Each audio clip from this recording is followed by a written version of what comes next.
Mar Poética.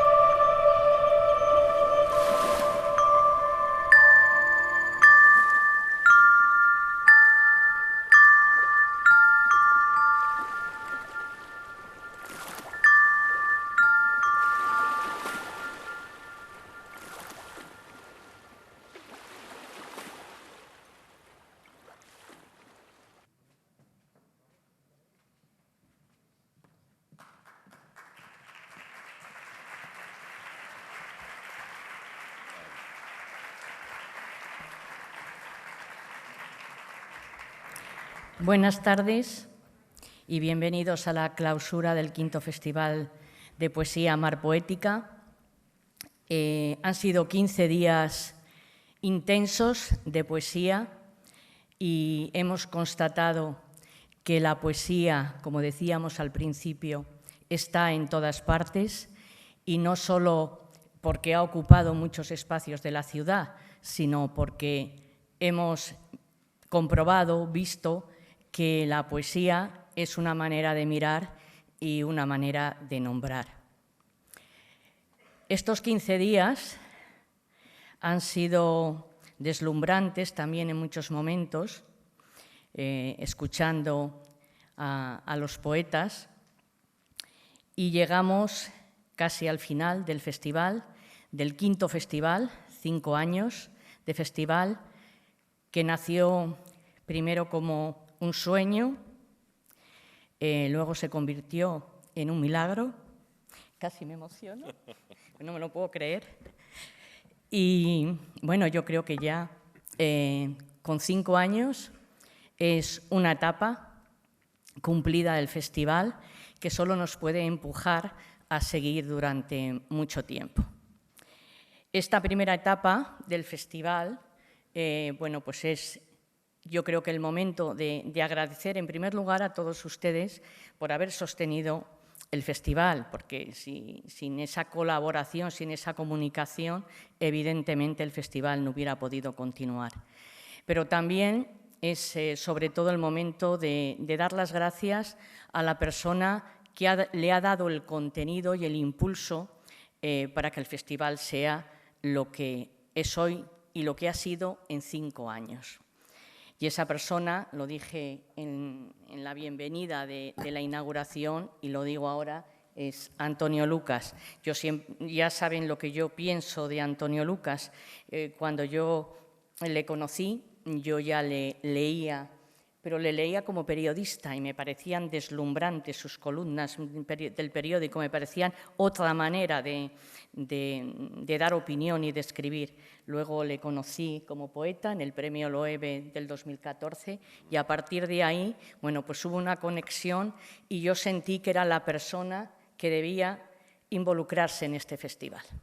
Bueno, se han cumplido 5 años y Antonio cree que es el momento de poner punto final a su etapa como director del Festival Mar Poética. Así que es el momento de agradecerle a dónde hemos llegado, porque hemos llegado de su mano.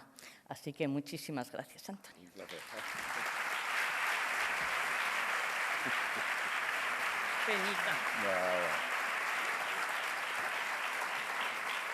Pues muchas gracias a Carmen. Ella ha dicho que esto fue un sueño, luego fue un milagro, luego fue una realidad y durante 5 años ha sido para nosotros un reto, para nosotros y para el equipo que da forma y da calambre a este Mar Poética.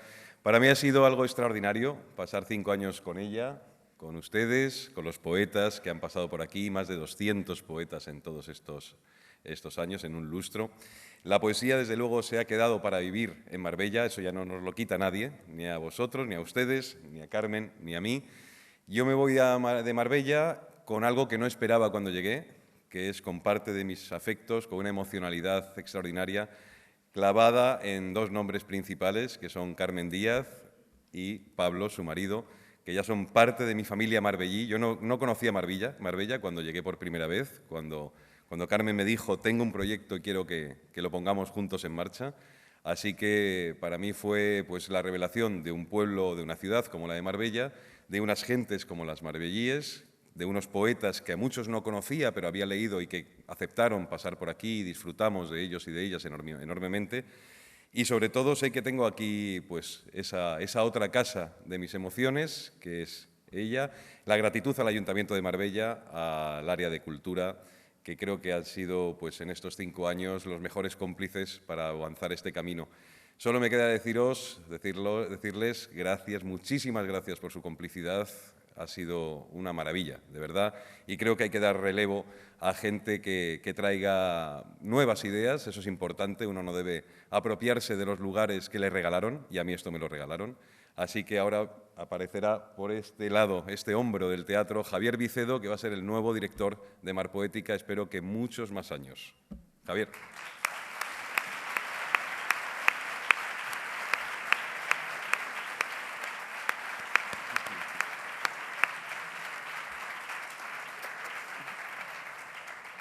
Bueno, muchísimas gracias.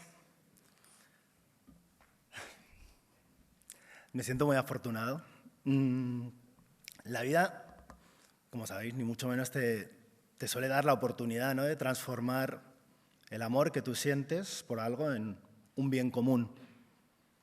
La mayoría de las veces el amor se queda en la esfera de lo privado, pero ser director de Mar Poética es precisamente eso.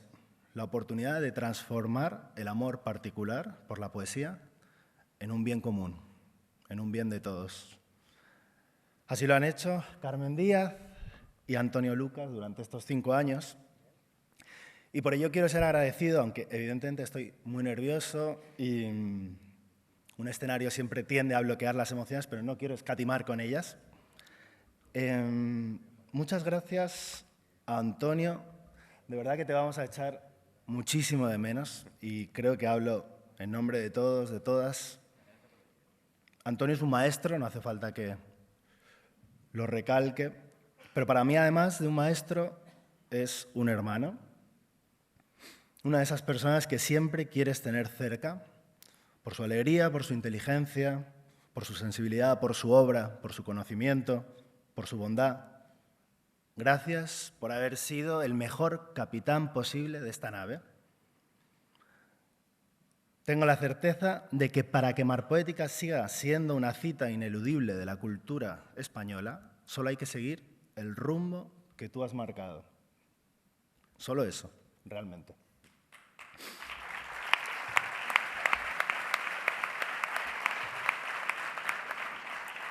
Muchas gracias también a Carmen Díaz, que por fortuna sí seguirá con nosotros.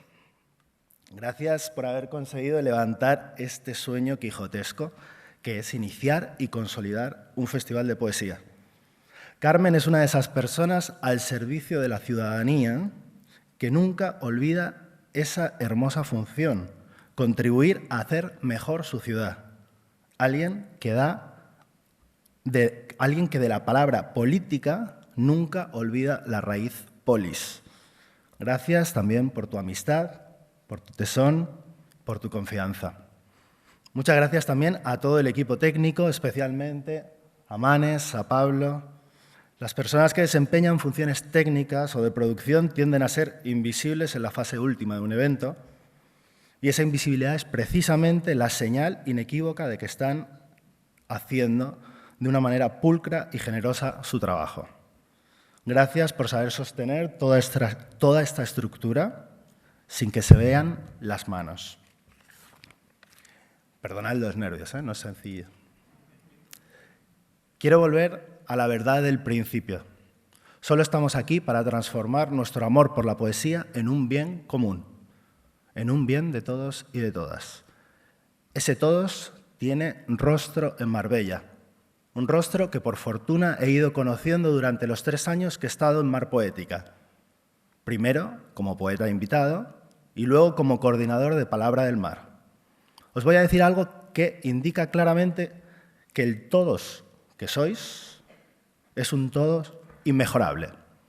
No hay autor o autora, y os lo digo con toda la sinceridad, que no se vaya con una sonrisa de este festival. Y eso se debe principalmente a una cosa, que Mar Poética tiene el mejor público posible. Un público activo, dinámico, cercano, participativo y agudo. Por eso inicio tranquilo esta función, aunque ahora no se note, porque sé que el año que viene todo seguirá escribiéndose con la tinta del afecto, de la calidad y de la poesía. Muchas gracias a todos, a todas, ese todos que sois, y me quiero despedir con 2 versos de Antonio Lucas. Tal vez no sepas, pero sabes que amar siempre es quedarse. Muchas gracias.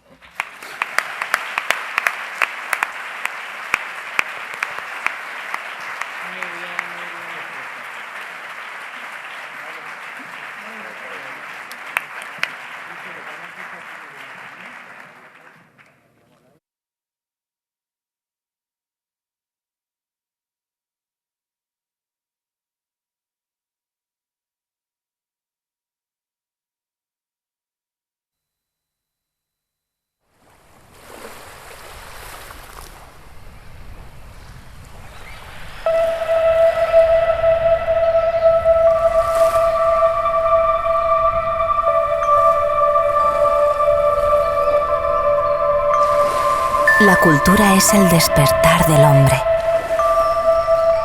La primera realidad que al hombre se le oculta es él mismo. No se pasa de lo posible a lo real, sino de lo imposible a lo verdadero.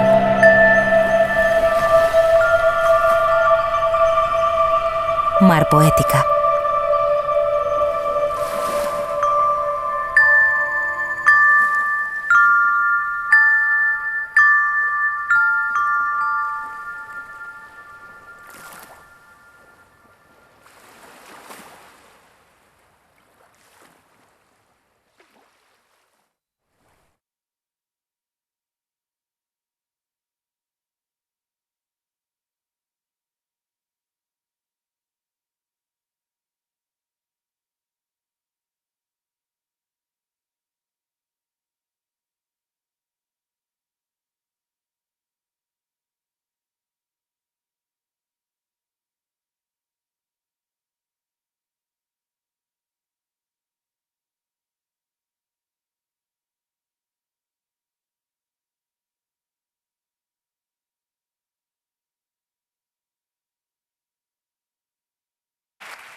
Buenas tardes, Juanjo.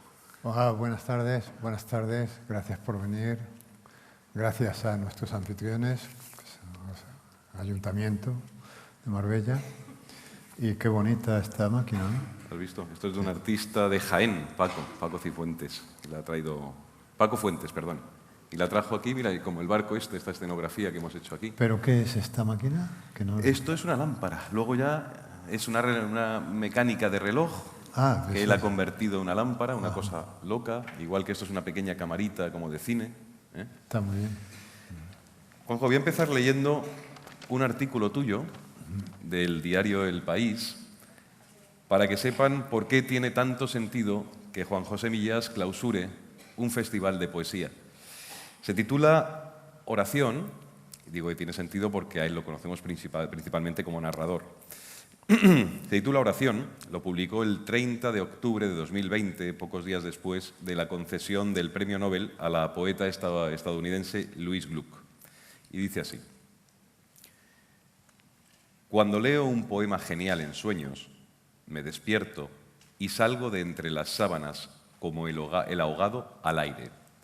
Ya en la vigilia busco en todos los libros, sin hallarlos, los versos que me abrieron los ojos. Busco el poema que soñé como busca a Dios quien sabe que no existe. Poema soñado, sálvame, ven a mi encuentro, rescátame de este océano en prosa podrida que es la vela. Santificado sea tu nombre, Silvia Plath, venga a nosotros tu reino. Emily Dickinson, la estrofa nuestra de cada día, dánosla hoy. Jorge Manrique, ruega por nosotros, los insomnes. Vicente Aleixandre, hágase tu voluntad, así en la tierra como en el cielo. Gil de Viedma, y no nos dejes caer en la tentación, Pedro Salinas. Creo en los sonetos de Lope de Vega y en las rimas de Bécquer y en la desesperación de Espronceda. Perdónanos, Shakespeare, nuestras deudas. Cordero de Dios que quitas los pecados del mundo, danos una metáfora. Cordero de Dios que quitas los pecados del mundo, revélanos un ritmo. Cordero de Dios que quitas los pecados del mundo, sácate un endecasílabo de la chistera. Salve, Szymborska, Mater Misericordia, vida y dulzura, esperanza nuestra, salve. En aquel tiempo escribió Louis Gluck a sus lectores: recuerdo mi infancia como un largo deseo de estar en otra parte. Y dijo Dios, hágase el poema, y el poema se hizo carne y habitó entre nosotros. En el principio era el caos y reinaba la oscuridad, y el Espíritu de Dios aleteaba sobre los dáctilos y sobre las tinieblas. Idea Vilariño, ven a nuestras almas que por ti suspiran. Creo en Rilke, en Verlaine y en Rimbaud, además de en Lorca, Huidobro, Cernuda y Octavio Paz, Borges y Pizarnik. Con Luis de Góngora me acuesto, con Baudelaire me levanto, con El viaje a Ítaca y con don Antonio Machado. Amén. Wow.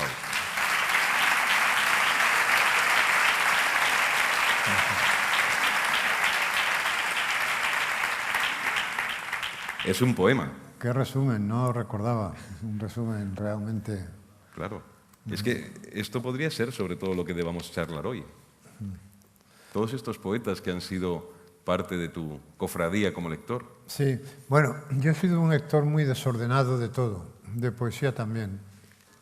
Pero la poesía ha sido muy importante para mí porque yo empecé leyendo mucha poesía y escribiendo mucha poesía. Yo creo que de los 18 a los 24 años escribí febrilmente poesía. Y leí mucho y todavía leo porque la poesía para mí tiene la virtud de colocarme. Yo recomiendo empezar el día leyendo un poema porque es como si te tomaras una pastilla, ¿no? Te sitúa y es tan sencillo y generalmente un poema es 1 minuto, 2 minutos, 3 minutos y ya te colocas, ya estás colocado, ¿no? Y te cambia el día, porque a veces uno se levanta de mal humor, se levanta con niebla mental, y el poema te coloca, ¿no? Y entonces la poesía para mí ha sido muy importante, pero la he leído de forma, ya te digo, muy, muy desordenada. Todos y todas las poetas que cito ahí han sido muy importantes. Claro, no me acordaba pero claro, Idea Vilariño estoy pensando, ¿no? Por ejemplo, tan importante, la poesía de Borges tan importante. Además, a mí me gusta toda la poesía, es decir, que no o sea, digo, creo que en España hubo una cierta controversia entre Van Ente y lo que representaba Van Ente y los poetas llamados de la experiencia, ¿no?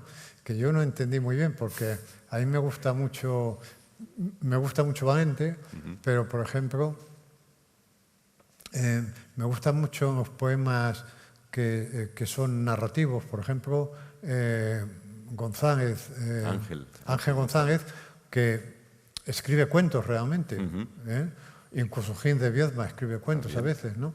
Y a mí me interesan las dos clases de poesía, ¿no?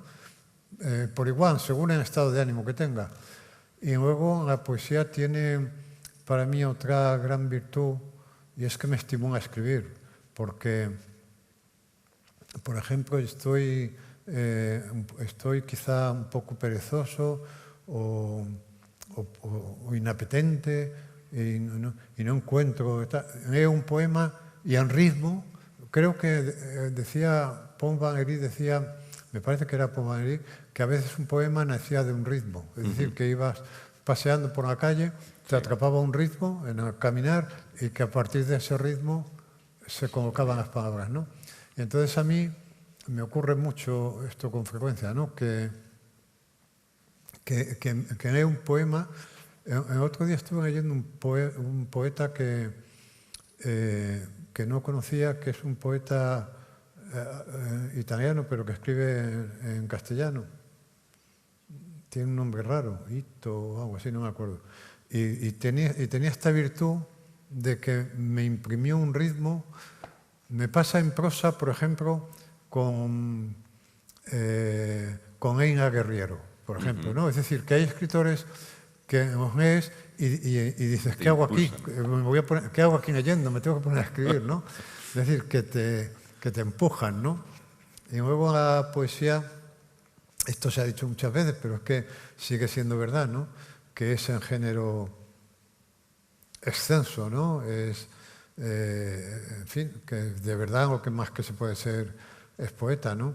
Yo me acuerdo que Juan García Ortegano decía que para ser novelista no era absolutamente necesario ser tonto, pero ayuda bastante. Y es verdad, porque en la novela es el género de los torpes, ¿no? Es ir todos los días a la obra, poner un ladrillo, y no se da el caso de un novelista que escriba una novela genial con 20 años, ni con 25, pero hay poetas geniales con 18 años. Sí, acuérdate de Rimbaud. Toda la obra de Rimbaud la hizo entre los 15 y los 21 años. Sí.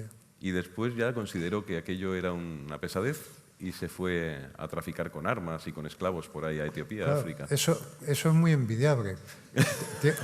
No de traficar con esclavos, pero es muy envidiable que a los 18 años escribas un poema genial. Tiene un lado malo, y es que no lo has hecho tú, ¿no? Lo han hecho los dioses Sí. a través de ti, ¿no? Yo por eso digo muchas veces que en ocasiones, cuando admiras mucho a un poeta y estás deseando conocerlo, y luego te tomas un café con él y dices, es posible que este idiota haya escrito estos versos, ¿no? Y es que no ha sido él, han sido los dioses. Eso es cierto. En cambio, los novelistas, todo lo que hacemos es de nuestra cosecha. Oye, pues mira, has citado antes a Aida Vilariño, bueno, está en esta columna Oración, y es curioso porque siempre se ha considerado, y encima hemos hablado un poquito de Rimbaud, o sea, hemos citado también a Rimbaud, siempre se ha considerado o se cree que la poesía es eminentemente un género de juventud. De hecho, tú empezaste en la escritura de los 18 a los 24 con más vocación en la poesía probablemente que en el relato, que en la novela. Pero algunos de los poetas, claro, como esta charla también se llama Patologías Poéticas, yo creo que tiene sentido plantearnos esto. Algunos de los poetas últimos, Idea Vilariño tiene 96 años, Pepe Caballero Bonal murió con 96 años y dieron lo mejor de su obra a partir de los 80, lo mejor de la última parte de su obra, para ser más justos, ¿no? Qué singular que siendo un género tan juvenil, de repente dos personas tan significadas en el mundo de la poesía latinoamericana como Ida Vitale y como José Manuel Caballero Bonal, den al final de sus vidas ese subidón. Pues fíjate, a mí no me extraña. No me extraña que sea un género con el que la gente comience porque cuando uno empieza a escribir de joven, la escritura sirve como un desahogo emocional, pero uno no tiene músculo todavía, no tiene resistencia, ¿no? Es muy difícil ser un corredor de fondo con 18 años en el territorio de la escritura, ¿no? Pero sin embargo, en 20 minutos puedes escribir un poema como un desahogo emocional, ¿no? Y luego en la vejez se parece mucho a la adolescencia, pero la vejez es la adolescencia con técnica. Y entonces no es raro que a esas edades se produzca. Borges quizá tiene muchos poemas de madurez también. Sí. No es raro que a esa edad se produzcan, porque tienes la confusión del adolescente, pero la técnica de un maduro, ¿no? Estaba intentando recordar el comienzo de la autobiografía de Cheever, que dice algo así como: no me acuerdo bien, pero es una frase que dice algo así, como en la madurez todo es, no sé qué, todo es confusión, que serviría perfectamente para que me podría decir un adolescente, ¿no? Perfecto. O sea, hay tantas cosas comunes entre la adolescencia y la vejez, y por eso los nietos que están en edades conflictivas se suelen llevar muy bien con los abuelos, porque se entienden, ¿no? Porque están en territorios parecidos, ¿no? Y los dos están muy cerca de la muerte, porque la adolescencia está muy cerca de la muerte. Aunque el adolescente se cree inmortal. Sí, pero... Estás cerca por vocación. En esa inmortalidad hay mucha muerte, en esa inmortalidad, sí, sí. Hay una tragedia también del ser adolescente, ¿sí? Hay un dato escalofriante, que es el intento de suicidios entre los adolescentes, que no deja de crecer, ¿no? Sí, sí. Y más allá de que tenga probablemente una condición narrativa, ¿por qué te seduce a ti un poema? Es decir, ¿qué poema? Sé que es un estado anímico, sé que es una hora concreta del día, a lo mejor 3 horas después no te diría lo mismo, pero esos poemas que te han acompañado, que sí que te han dejado huella. Son los aciertos expresivos. O sea, a mí me ocurre lo mismo en ese sentido con la prosa. Yo no soporto una prosa plana. O sea, yo si cojo un libro y en la primera página no me ha dado un acierto expresivo, no puedo seguir, ¿no? ¿A qué llamo un acierto expresivo? Pues a una buena imagen, mira, me viene a la memoria, por ejemplo, el comienzo de un cuento de uno de los grandes autores de la novela negra, de los dos. Hamed Chandler. De Chandler, un cuento que empezaba diciendo: era uno de esos hermosos días de finales de abril, si aún no me importan esas cosas. Entonces, lo que me gusta, por ejemplo, de ese comienzo es que la primera frase, era uno de esos hermosos días de finales de abril, es una frase absolutamente banal. Absolutamente banal, ¿no? No dice nada, se le ocurre a cualquiera. No, ni siquiera es preciso que se te ocurra porque te viene, ¿no? Quiero decir que nosotros somos el lenguaje que lo inventamos nosotros como herramienta. Es curioso porque nosotros con el tiempo nos hemos convertido en herramienta de él, ¿no? Es decir, nosotros somos esclavos. Precisamente la tarea del escritor, y mucho más la de un poeta, es romper los circuitos impresos, porque nosotros hablamos a base de circuitos impresos, ¿no? Dices, buenos días, ¿cómo estás? Bien. Tú te sientas en una cafetería a escuchar una conversación de la mesa de al lado y enseguida colocas a las personas que están ahí, pues es una madre y una hija, o un jefe y un empleado, y escuchas las dos primeras frases y podrías seguir el diálogo porque no hablan ellos son hablados. O sea, los seres humanos somos hablados, no hablamos, somos hablados.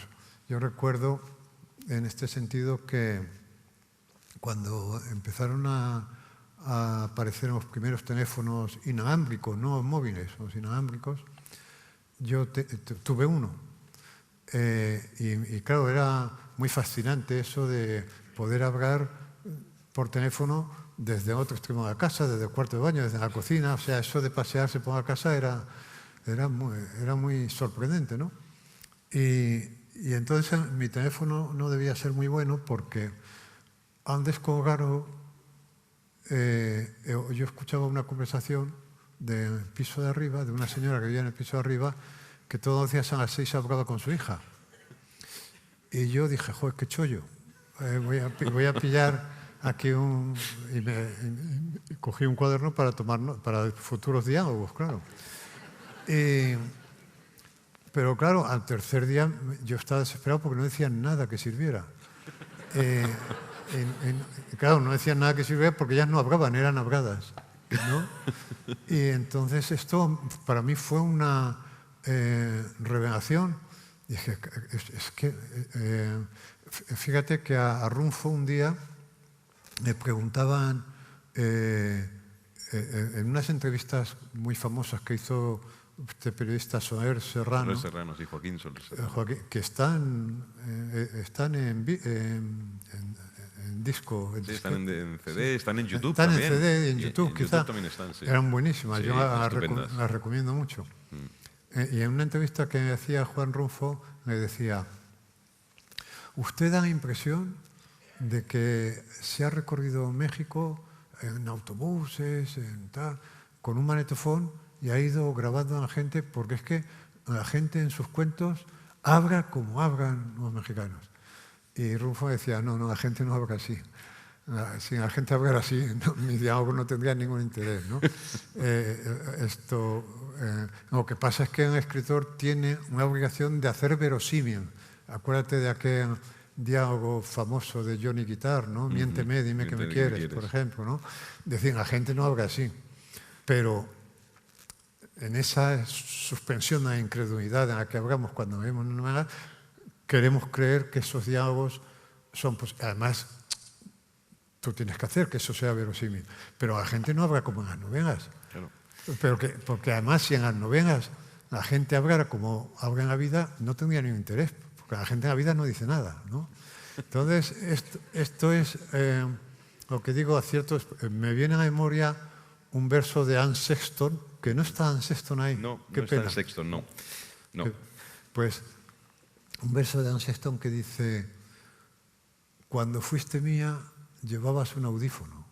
Claro. Y dices, hostias. Tú buscas en Google, pones, cuando fuiste mía, y hay 200.000 canciones que empiezan así, o sea, es una frase absolutamente banal. Lo bueno es cómo las reglas, ¿no? O sea, llevabas un audífono. Eso lo hace única. Claro, me recuerdan estos aciertos expresivos, me recuerdan a cuando estoy en la playa y veo esta gente que va sobre un patín con una vela, que va para allá, y cuando llegan a otro extremo de la playa vuelve. Y digo, pero ¿cómo es posible que vayan, si el viento sopla siempre en la misma dirección, cómo se las arreglan para que sople a su favor, ¿no? Pues esto es, ¿no? Es decir, conseguir que el viento sople a tu favor. Tú dices una tontería como cuando fuiste mía, pero si consigues arreglarlo con llevabas un audífono, ya está. Ya, el milagro. Entonces, esto es lo que yo más aprecio de la poesía. El ritmo. Porque, el oído, ¿no? La forma que tiene de claro, educar el oído. Yo me agradezco mucho al hecho de haber sido lector de poesía de joven, porque eso me educó muchísimo el oído, ¿no? Sin embargo, no eres de los escritores lectores de poesía, de los narradores lectores de poesía, donde se infiltra la poesía. Hay otros que notas que sí, de repente no te aparecen esas ráfagas poéticas, pero en tu caso no, en tu caso siempre hay una prosa que juega más a la paradoja que a la lírica, ¿no? Pero hay una mecánica, sin embargo, de la composición de algunos, yo diría que algunos párrafos, donde sí nota, dice, claro, Millás sí lee poesía, pero no se deja ver, creo yo. Es que en la prosa tienes que llevar mucho cuidado con los arrebatos poéticos, ¿no? Porque pueden sacar al lector. Sí, por ejemplo, yo creo que sí me dejo arrebatar poéticamente en algunas columnas, como esta, por ejemplo, Sí. ¿no? Ahí sí me lo permito. Pero la prosa tiene que ser una cosa muy contenida, y un arrebato poético onírico puede romper la lógica. Ahí llevo mucho cuidado, ¿no? Tengo mucho cuidado al oído, al ritmo, porque el ritmo sí es muy importante, pero estos arrebatos líricos no me vienen bien a la prosa, ¿no? Creo yo, vamos, no sé. Oye, ¿cómo le explicaría un neandertal a un sapiens qué es la poesía? Pues la poesía yo creo que requiere grandes dosis de ingenuidad, por ejemplo, ¿no? Yo creo que no se puede ser poeta sin ser ingenuo, sin cultivar un tipo sin cultivar un poco de ingenuidad. O sea, Yo creo que la ingenuidad es precisa para toda clase de escritura, para la poesía, para la prosa, porque la ingenuidad es lo que te proporciona extrañeza respecto del mundo, respecto de la realidad. Y si no hay extrañeza, no hay escritura. Claro, si no hay conflicto, no hay escritura. La escritura nace de un conflicto, nace de la extrañeza, ¿no? Y entonces para eso tienes que tener la extrañeza la tienes que tener de serie, o sea, tienes que venir con ella, ¿no? Pero luego la tienes que cultivar, porque todo en el mundo conduce a que la pierdas, ¿no? O sea, yo pienso muchas veces, y lo he dicho, que crecer en cierta forma es fingir que entiendes, que por fin entiendes, ¿no? O sea, que ser mayor consiste en fingir que has entendido, pero la gente no ha entendido nada, ¿no? Entonces, el poeta, el escritor es el que se atreve a manifestarlo, ¿no? Y esto a veces molesta. Por eso no hay muchos lectores de poesía, por eso la poesía es un género minoritario, ¿no? Me acuerdo que una vez en Galicia me hacían una entrevista en la que el entrevistador se ve que habían mandado, yo había ido a dar una conferencia y un periódico local pues me había enviado a un redactor a que yo no me debía gustar nada porque venía muy agresivo, ¿no? Pero me habían mandado a hacer una entrevista a Millas y el hombre vino y yo me noté agresivo y en un momento dado dijo, es que a usted entra por una mosca por la ventana y ya tiene resuelta la columna. Pero lo decía como molesto, ¿no? Y él aludía a un artículo que había publicado yo hacía poco en El País, donde contaba un suceso realmente portentoso, ¿no? Que es que yo estaba un día solo en casa, por la mañana, y estaba trabajando, estaba escribiendo, pues debía ser a las 11:30, así, y ya digo, no había nadie en casa, y de repente me dieron unas ganas tremendas de beberme una cerveza. Cosa rara porque nunca bebo a esas horas, y además a esas horas me bebo una cerveza y ya me inutilizo para seguir escribiendo, ¿no? Y entonces yo deseché la idea y seguí escribiendo. Pero la idea volvía y yo la rechazaba. Y con cuanta más fuerza la rechazaba, rebotaba y volvía con más. Y al final pensé, bueno, aquí el único modo de arreglar esto va a ser tomarme la cerveza, ¿no? Y entonces fui a la cocina y al abrir la puerta de la nevera salió una mosca de la nevera. Y yo pensé, caramba, ¿por qué medios telepáticos esta mosca habrá metido en mi cabeza la necesidad de tomarme una cerveza? Porque de otro modo habría muerto, porque de otro modo no habríamos abierto la nevera hasta la hora de comer. Claro. Y habría muerto, ¿no? Claro, esto a mí me produjo una extrañeza brutal. Pero claro, yo comprendo que a lo mejor hay gente que me pasa esto y no, pero oye, es mucha casualidad que a mí nunca me den ganas de beber cerveza por la mañana y ese día me dieran ganas, ¿no? Yo comprendo que racionalmente son dos sucesos que están uno detrás de otro y que racionalmente no tienen nada que ver, pero irracionalmente tienen mucho que ver, ¿no? Y bueno, pues a este hombre me molestaba. Entonces, hay gente a la que le molesta la poesía. Y yo creo que me molesta justamente porque la poesía conecta mucho con lo irracional, ¿no? Sí. Pero claro, lo irracional forma parte ocupa tanto espacio, por lo menos, como lo racional en nuestras vidas, ¿no? O más. Llamémoslo, pensemos en lo irreal. Lo irreal, esto es muy curioso, ¿no? ¿Cómo es posible? Claro, la gente no cae en la cuenta de esto, ¿no? Lo irreal en nuestras vidas es más importante que Orreán. Y esto es difícil de hacer entender, ¿no? Entonces, porque además las cosas reales existen porque han sido un fantasma primero. Es decir, este vaso o este trasto existe porque ha sido primero un fantasma en la cabeza de alguien, claro. En la cabeza de alguien, si no, no existiría, ¿no? Y en mi vida lo irreal ocupa un espacio gigantesco, ¿no? Yo suelo contar, bueno, tengo muchas historias irreales que han influido en mi vida más que en la real, pero una, por decir una muy breve, ¿no? En mi casa había, al fondo del pasillo, cuando yo era pequeño, un cuarto que era un cuarto que no tenía ventana y yo creo que no tenía ni bombilla, o tendría una de esas bombillas de 40 vatios antiguas, que era un trastero, que era donde se tiraba todo aquello, se metía todo aquello que daba pena tirar, pero que no servía para nada, ¿no? Y en aquellos años, además, como no se tiraba nada, pues cuando se desechaba una cosa decía, mételo en el cuarto de Anfondo, en el cuarto de Anfondo. Y yo entendía el cuarto de Alfonso. Y porque debía tener yo tengo un problema de dicción que quizá tenga que ver con pero como entonces no ibas al médico, yo nunca he sabido este problema mío. En el cuarto de Alfonso. Y yo acabé, porque además los niños las cosas extrañas no las preguntan, porque saben que hay ahí algo raro. Hay algo raro ahí que si lo preguntas te van a mirar raro, ¿no?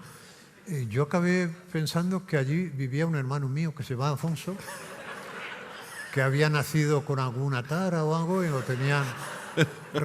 Bueno, pues yo he tenido 8 hermanos, éramos 9. Sí. Y para mí el más importante no fueron los reales. Fue Alfonso. Para mí el hermano más importante de los 9 fue mi real, Alfonso, ya ves. Alfonso. ¿No? Pero vamos, quiero decir que esto...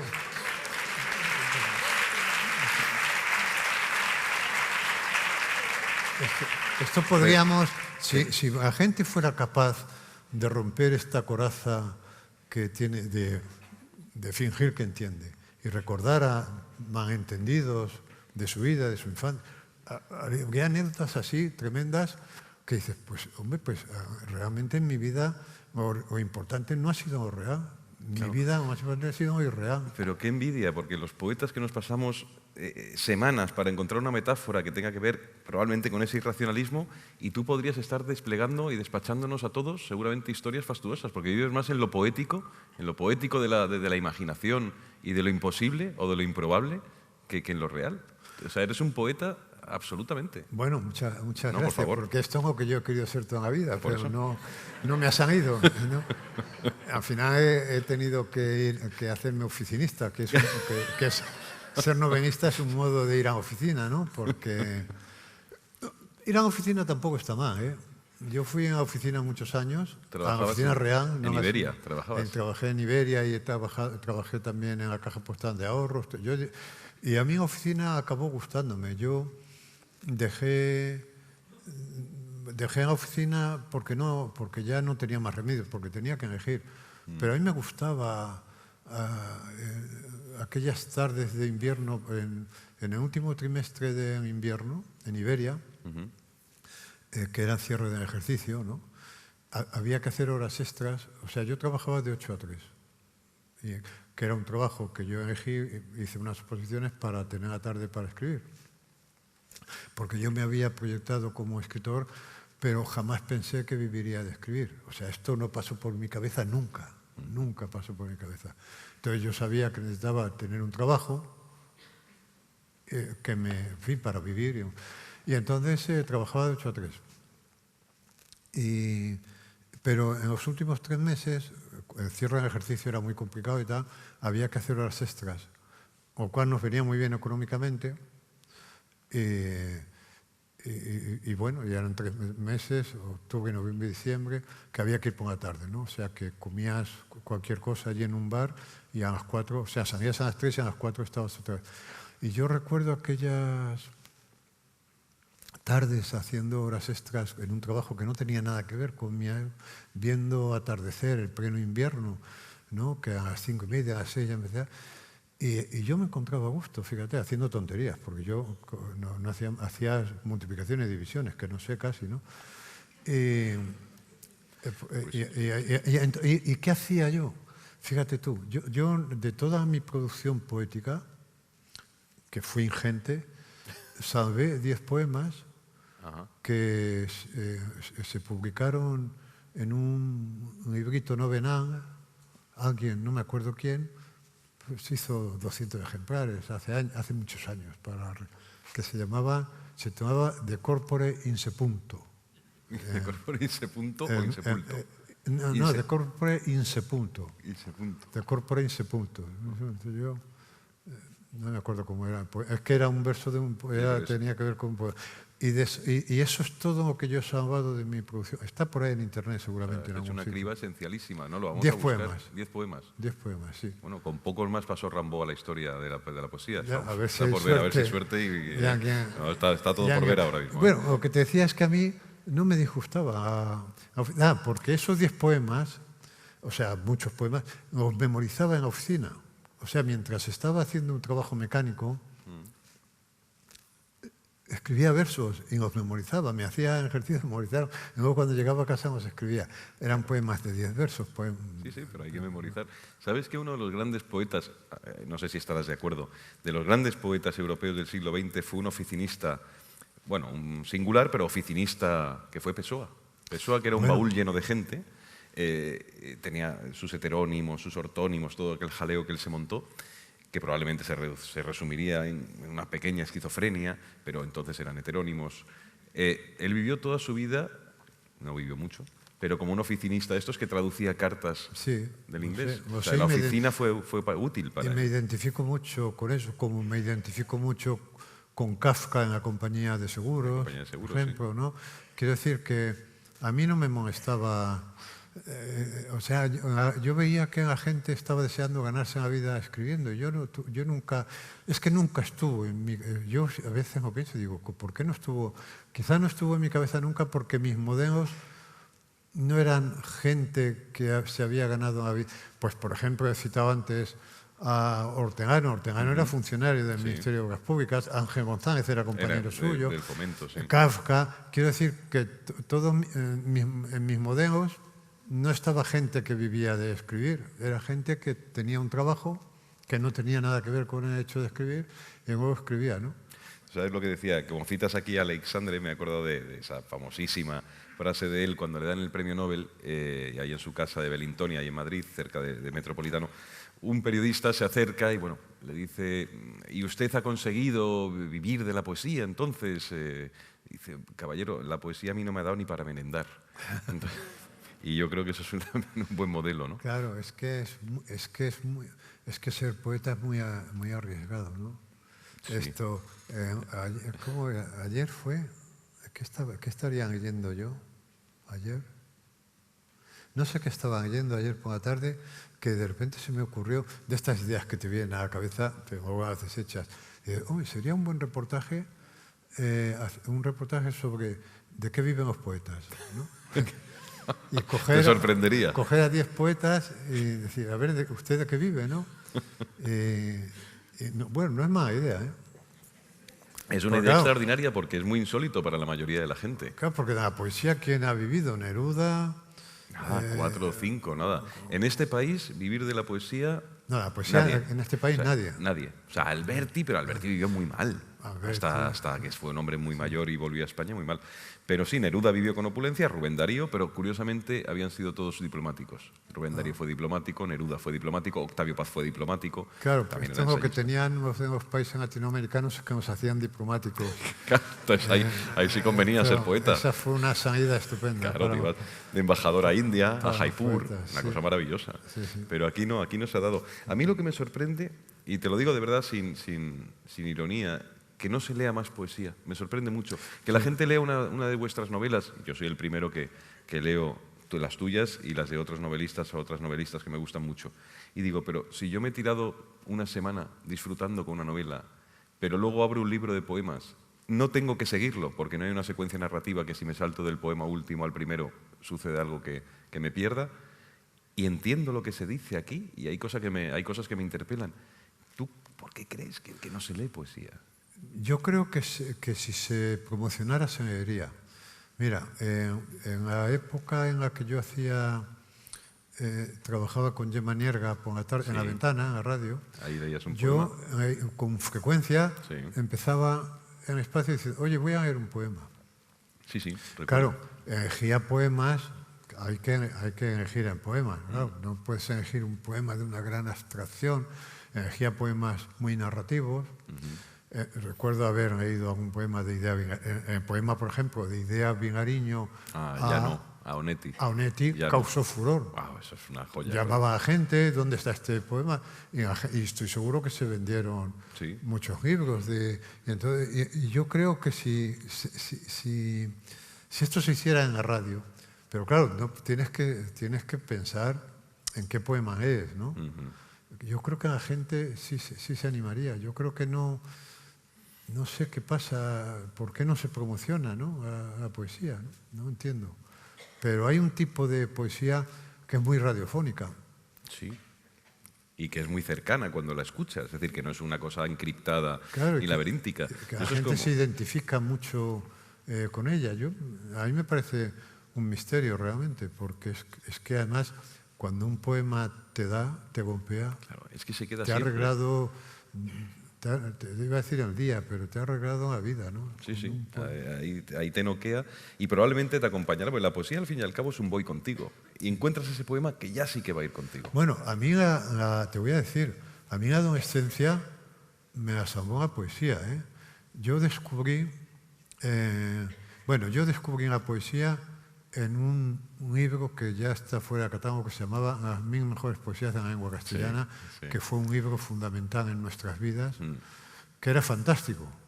Y se ha reeditado, hasta hace muy poco, las 1000 mejores poesías. Era un libro fantástico, porque además tú podías escoger si querías poesía más contemporánea. Y luego descubrí, mis padres se abrieron una cuenta en la librería Saguinar, ¿te acuerdas? Sí. Pero que no usaban, que yo creo que se abrieron una cuenta para hacer regalos, para regalar Biblias en Navidades, ¿no? Que las pagaban a plazo. Pero yo creo que se olvidaron de la cuenta porque pagaban muy poco, a lo mejor pagaban 10 pesetas al mes o yo qué sé, ¿no? Y se olvidaron. Y entonces yo lo descubrí y iba a Aguilar con la cuenta así.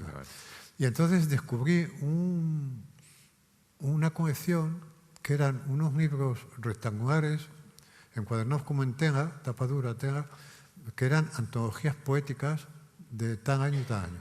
Y ahí venían... Plaza y Janés. No, eran de Aguilar. ¿No era la colección de Plaza y Janés? Eran de Aguilar. Y ahí venían, pues, ahí venía Angelina Gatel, venía Hierro. Angelina Gatel, qué bárbaro. Venía, por cierto, el poeta malagueño... Alcántara. Alcántara, que Manolo para Alcántara. mí, Alcántara para mí fue un descubrimiento. Alcántara era un gran poeta, Alcántara era muy buen poeta. Poeta excelente. Yo me sabía poemas de Alcántara de arriba a abajo. Y no me gustaba el boxeo y buscaba sus crónicas. Que luego las reunieron hace unos años en un libro y yo las conocí ahí. Y luego Alcántara para mí fue muy importante como... Y yo creo que nunca se me...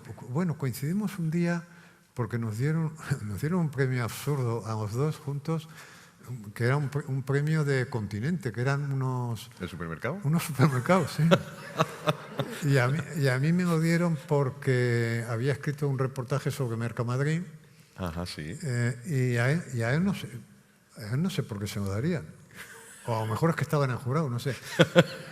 Pero no me atreví a decirle lo importante que había sido para mí. Mira que me arrepentí. Pues te lo habría agradecido porque Manolo Alcántara, ustedes, muchos lo conocerán, si algo le dolía dentro de que era un hombre de que jamás se quejaba de nada, porque tenía una inteligencia mucho más allá de la queja, si algo le incomodaba es que nadie se acordaba de él como poeta. Siendo un poeta muy notable. Era notable. Sí, muy notable, con un ritmo. Para el metro clásico era extraordinario. Y para esa gracia del hallazgo del verso que levanta de repente un poema entero, era extraordinario también. Mira, tiene un poema que habla de un muchacho de provincias. El poema se titulaba algo así como "Un muchacho de provincias sueña con España" o algo así. Y hay un verso que decía, son dos versos creo, que decían: refiriéndose a ese chico, decía, ¿no?, que está en la cama, ese chico está en la cama, y entonces dice de él, vuelve a cambiar el cuerpo de costado por ver si cambia así también la suerte. Y entonces yo, toda la vida, siempre que me doy una vuelta en la cama, Piensas en el verso de Manolo. vuelvo a cambiar la pena de... No sé si era cuerpo o la pena. Luego repetía y decía, vuelvo a cambiar la pena de costado por ver si cambia así la suerte. Iba jugando.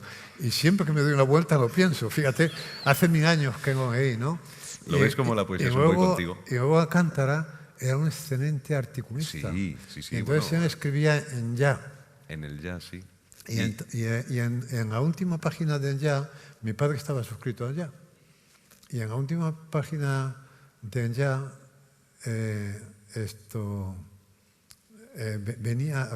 había una especie de miscelánea que venían unos chistes de Galindo y Dátinger, se van, no olvidar, que eran muy malos.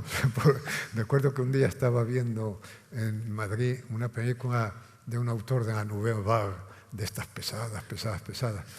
Y a mitad película un espectador se levantó y se fue, y según se iba dijo, eres peor que Dátinger.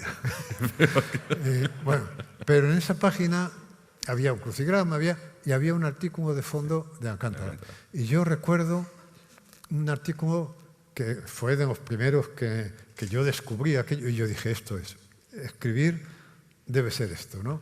Y era un artículo que contaba que eran Navidades, que en esto que los Reyes Magos van a los grandes almacenes, cogen a los niños y los abrazan y todo esto, ¿no? Y entonces estaban 3 Reyes Magos en Galerías Preciados o no sé dónde, y uno de ellos se murió de golpe, le dio un infarto, no sé qué, y se murió. Entonces él contaba esto y contaba que él estaba allí en la cola por alguna razón, y entonces una señora que había delante de él dijo, qué pena, ahora los niños no creerán en los reyes. Y entonces Alcántara dice que él se dirigió a la señora y dijo, no señora, ahora los niños no creerán en la muerte. Qué bueno. y yo dije, Genial. Esto es. Escribir es esto. Si yo consigo esto... Está hecho. Bueno, era una ingenuidad, pero era muy buen articulista. Sí, lo era. Sí, luego estuvo muchos años en el grupo Y luego una Correo. cosa que mediaba, porque yo me seguía, porque él estuvo escribiendo en el grupo Correo. Claro, en la Contra, donde tú también... Hasta el final de sus días. Y lo que más envidia me daba de... Bueno, siempre hacer, quiero decir, el artículo podía ser lo mejor o peor, pero siempre tenía algo. Pero lo que más envidiaba yo es que murió con 90 años. 92 años, 91 creo, sí, hace poco. Y nunca dejó de tomarse el gin tonic. El de la una. No, el Dry Martini. El Dry Martini. Era el Dry Martini de la una. Y sí. yo me he tenido que dejar en el gin tonic. Sí.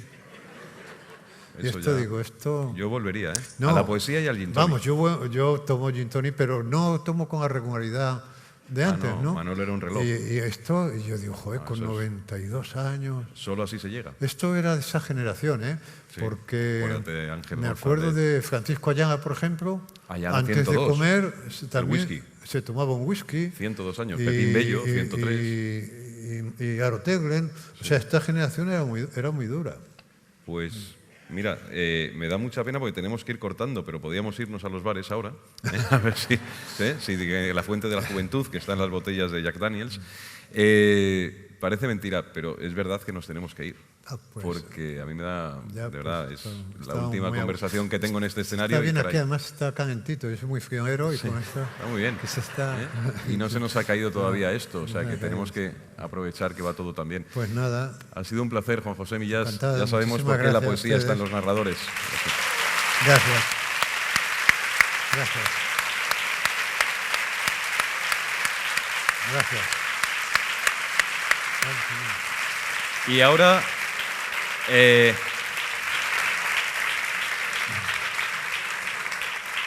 Y ahora un gran músico, un gran letrista, un poeta, Joel López. Gracias.